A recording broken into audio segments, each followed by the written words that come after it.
I can be very open in my town halls. I can know how to drive change. I can get people excited about it. But at the end of the day, if I don't have the financial results that Tony talked about, if you can't see the EBITDA and the revenue driven by those things that I did, I'm not considered a success. That's just how we measure the business. But there are other things that drive you to that point. And then last is creating a cadre of leaders who will carry that on for you. In every organization that I've left, and the three that I described to you, there's a guy running the business in USIS today, in that investigative business that I brought over from Phillips, and he's doing a better job today than I was doing when I left U.S. Investigation Services. And that's the responsibility you have if you're really going to continue the transformation. This is, if some of you last year, I think you've got a little view of this. This is really kind of a GE chart, if you will. This is how GE taught us to think about change. You know, and I've touched on some aspects of that, and that is really, you know, you're in a current state and you want to get over to this improved state. So what you really do is that you create a need, a la the, you know, where am I trying to go here? And then what is that gap? And then you really, you know, you get a vision and you mobilize against that vision. I think fundamentally that a leader has a responsibility to have a big picture. It's almost like a motion picture going on in your head.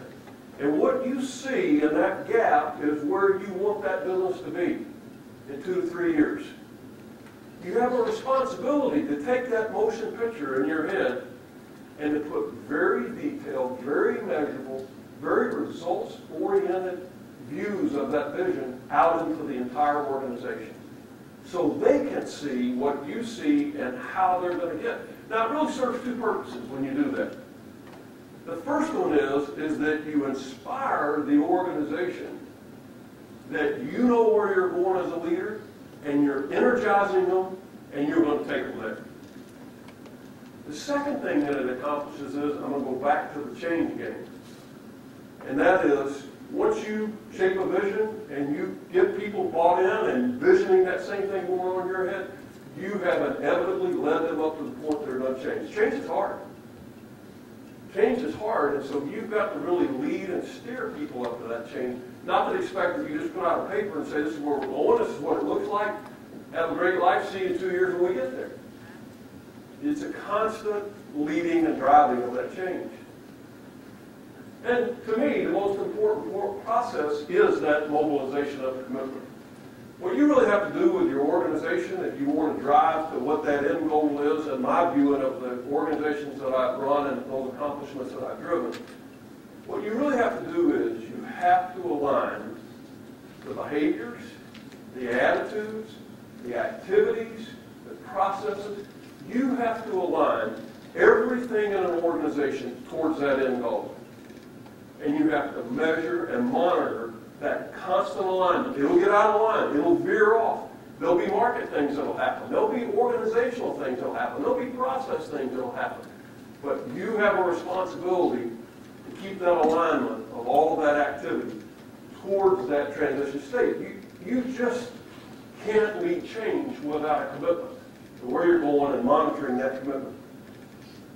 There's a lot of challenges for mobilizing commitment. You ever heard any of these before? A lot of challenges for change.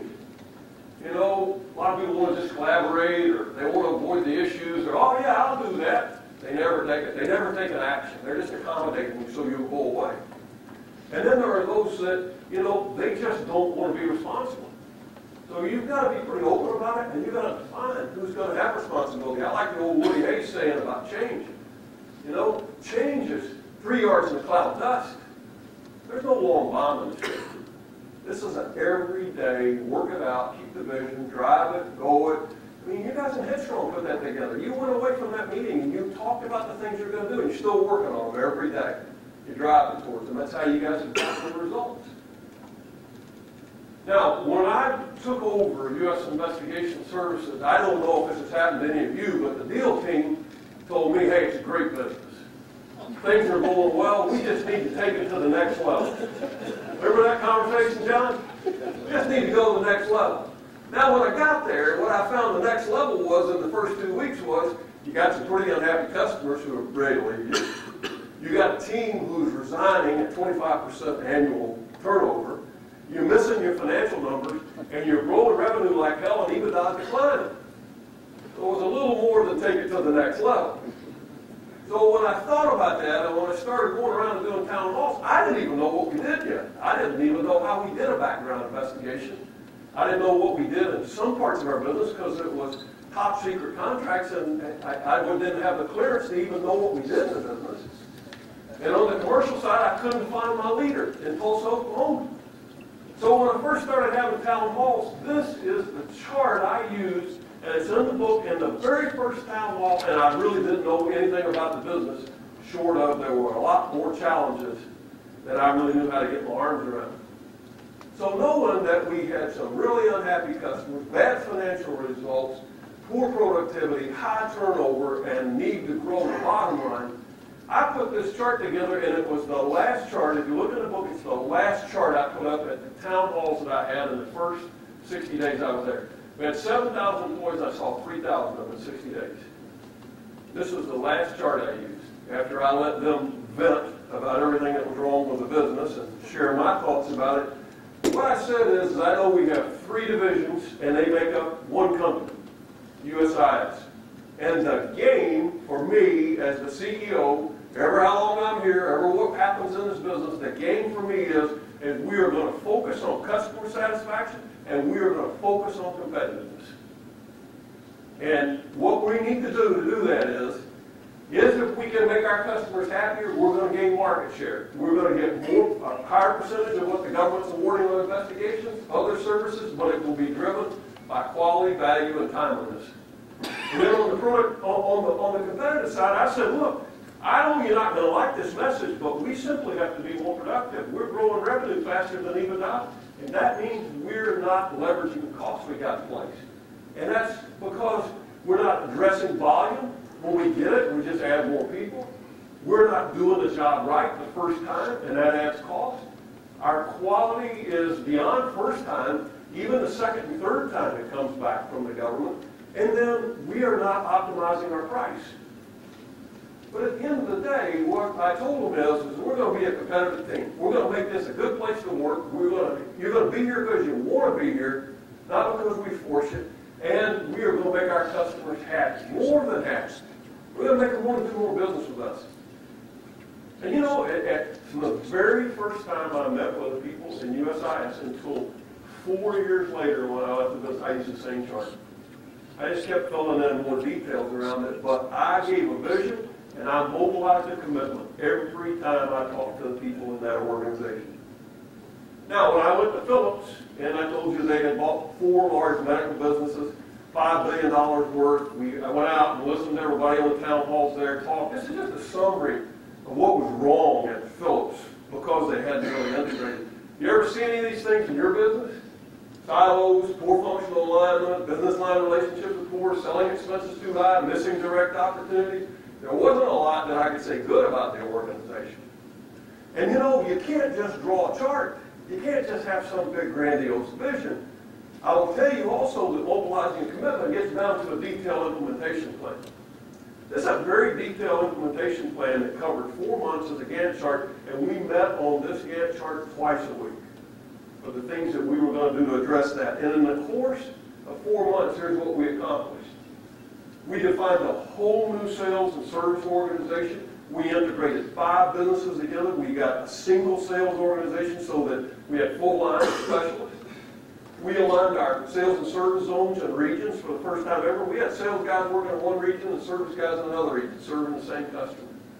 Never even talked to each other.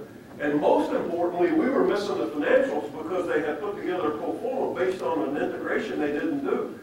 And we had the team put together $37 million worth of cost takeout over 200 heads. And most of those 200 heads were managers. We had about 5 businesses and left all the management in place.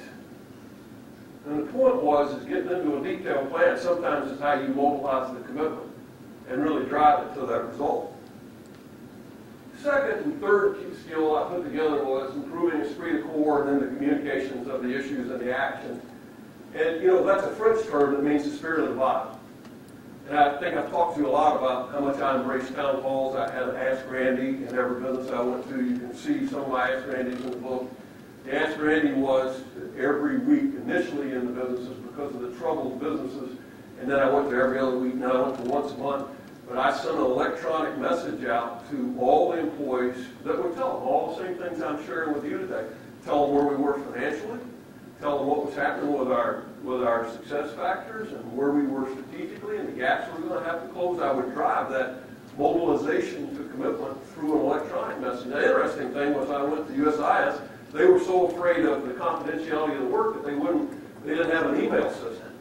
That's 2005. So to send out Ask Randy, I had to send 7,000 in mail every week. But eventually we got to email. But you know, the funny thing about the Ask Randys is that you could hit the reply button and talk back to them.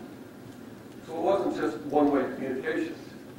And we wanted to get to electronic fast as we could. The same way in Philips, same way in GE, you can always hit the reply button. When I got that in USIS, the first electronic message that went out, I got over 100 replies about what was wrong with the business. And I spent whole weekend and most of the next week answering every one of them. And over a course of about 2 months, I answered well over 250 emails. You know, but the point was that people saw you answer. They saw your commitment. They saw this never give up attitude. And eventually, you know what happens? Your employees start talking. Hey, that CEO message this guy sends out to us. You know, the town hall where he's telling us he's going to do this. Guess what? I hit the reply button. Damn guy won't be back. He answered it. And he didn't see things the way I did, but he told me what he thought and why we were doing some of this. You know, so just really impure. And the other thing I think about this chart is, you know, I'm a granddad, so I got these little kids now, and I started reading books again, you know. It's great. You start doing this stuff all over again. But, you know, the story about, that's hit me the other day, the story about the little blue engine. You know, the circus train is on this side of the mountain, and the big engine breaks down, and they got to get the circus train to the next town, and the only thing available is a little blue engine. So they hook the little blue engine up. He says, I think I can, take it. He gets over the hill, the circus is good, you know. What you really need to build through your communications, and through your focus on your organization, processes and alignment and strategies and all that stuff's important. But man, you've got to have a group of people who say, I think I can. I think I can. I think I can. They got to be the ones that are going to close that gap for you. And until you really get them thinking that way, it's just you trying to close that gap. Peter Drucker said it. The best way to create the future, or predict the future, is to create it yourself. Create that gap and drive that organization to get there. This is not something I expect you to read. Again, you can see it in the book, but you know, I think first 100 days, you got to really do something. First 100 days in a new job, you got to do something, especially as a CEO, COO, CFO. You know, if you don't do something 100 days, you're just another suit. You're overhead. And so what you can see in this is a lot of mine was out in the field, you know, a listening tour, visit these customers, analyze how to empower, align our compensation, review operational processes, all the kind of things that I was in. Those are by each business. There's like 5 pages of this. That's just the first business, the investigative business. But this is what I found out in the first 100 days, and then we built the plan around how I was going to go, and then, you know, communicated that. And basically what came out of it, and again, John heard this for 4 years, and nauseam, and that was we just focused on 4 things. People, processes, that's on the chart. It would drive productivity, and subsequent to that, we would reinvest the productivity to drive growth. And then